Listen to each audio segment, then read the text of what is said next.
Imagine a world painted in just two colors, shimmering gold and endless blue. The desert is an ocean of sand, shaped by relentless wind, ruled by a merciless sun. Here the sun can scorch life from the land and blind the unprepared. To be lost is to risk vanishing without a trace, one dune indistinguishable from the next. Yet for thousands of years humans have not only survived here, they've thrived. The desert is a test of endurance, but more so a test of knowledge. Mistakes are rarely forgiven. A wrong turn can be fatal. Today we rely on GPS, but ancient travelers had only their senses and wits. Their maps were carried in their minds, not their hands. These navigators saw detail where others saw monotony.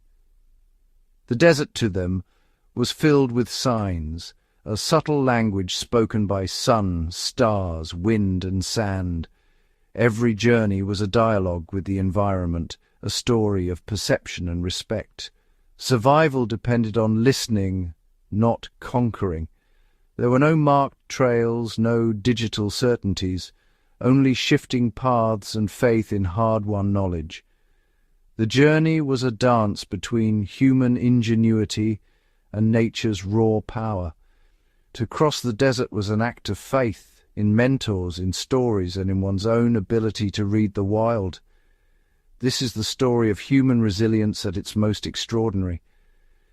It's a testament to finding our way in the most hostile places on Earth. The desert's challenge is not just survival, but understanding, and those who mastered it became legends of endurance and wisdom. Across the world's deserts, remarkable cultures became masters of navigation. The Berber people, the blue men of the Sahara, led caravans across a landscape the size of the United States. Their knowledge was a legacy, passed down through memory and tradition. In Arabia, Bedouin navigators thrived in the empty quarter, reading stars as easily as street signs. Their survival depended on an almost spiritual connection to their environment.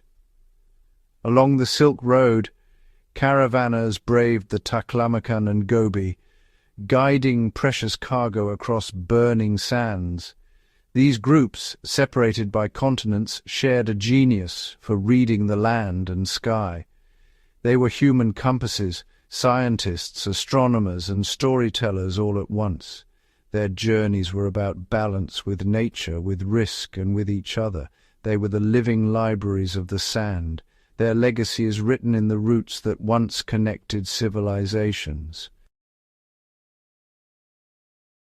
When night falls, the desert sky becomes a map of survival. The North Star, Polaris, is a fixed point. Find it, and you know north. But expert guides knew the entire starscape, tracking constellations and their seasonal movements. They could travel by keeping a star over their shoulder, switching guides as the night wore on.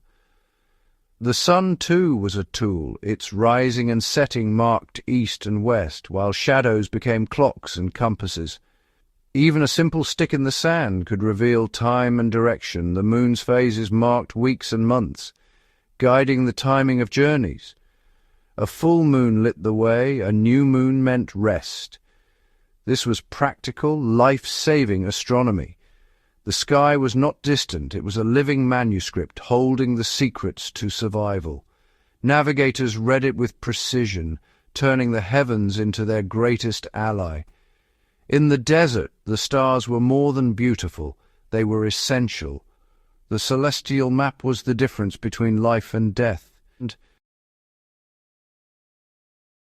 The land itself offered 1,000 subtle clues. Wind sculpted dunes into shapes that revealed direction. Sand's color, texture, and even sound signaled changes in geography. Landmarks, unique rocks, ancient trees, distant hills became anchors in mental maps. An oasis could be detected by animal tracks, bird flight, or a patch of green on the horizon. Even animal behavior, tracks, insects, migrating birds, offered vital information. The desert navigator was a master ecologist, reading the web of life for survival. Every living thing was a clue. To the trained eye, the desert was a landscape rich with meaning. Desert knowledge was preserved in the mind, not on paper. Master guides built mental maps, dynamic, detailed, and alive with experience. Knowledge passed from generation to generation through apprenticeship and storytelling. Songs and stories turned routes into memorable narratives, linking landmarks to legends. The desert itself was the classroom, every journey a lesson. Oral tradition encoded not just routes, but a philosophy of respect and observation. The wisdom of the tribe lived in each new guide. Memory was the most powerful survival tool of all. The camel was the desert's greatest ally, a marvel of adaptation. Its body endured heat, sand, and thirst, carrying people and cargo across vast distances. Navigators knew their camels intimately, caring for their health and needs. The camel's fat-filled hump was an energy reserve, not a water tank. Their slow, steady gait made long journeys possible. Camels carried not just goods, but the water and food that kept humans alive. The bond between navigator and camel was one of partnership and survival. The camel's silent tread was the heartbeat of the caravan. Every desert journey was meticulously planned. Water was the first priority.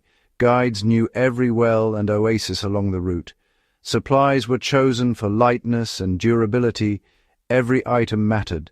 Sometimes secret caches of food and water were hidden along the way. The shortest route wasn't always the safest. Timing and conditions dictated the path. Travel was scheduled for cooler hours, resting during the midday furnace. The guide balanced risk, resources, and the needs of both people and animals. Preparation was the invisible architecture of survival. Success depended on strategy, not luck. The desert rewarded only the most careful planners. The skills of ancient desert navigators are a masterpiece of human adaptation. Their knowledge was a living system, stars, sand, wind, and life woven together. Oral tradition and mental maps preserved wisdom across generations. The partnership with camels enabled the great trade routes that shaped history. True mastery came from cooperation with nature, not domination. Today, technology makes navigation easy, but the desert masters remind us of the power of attention.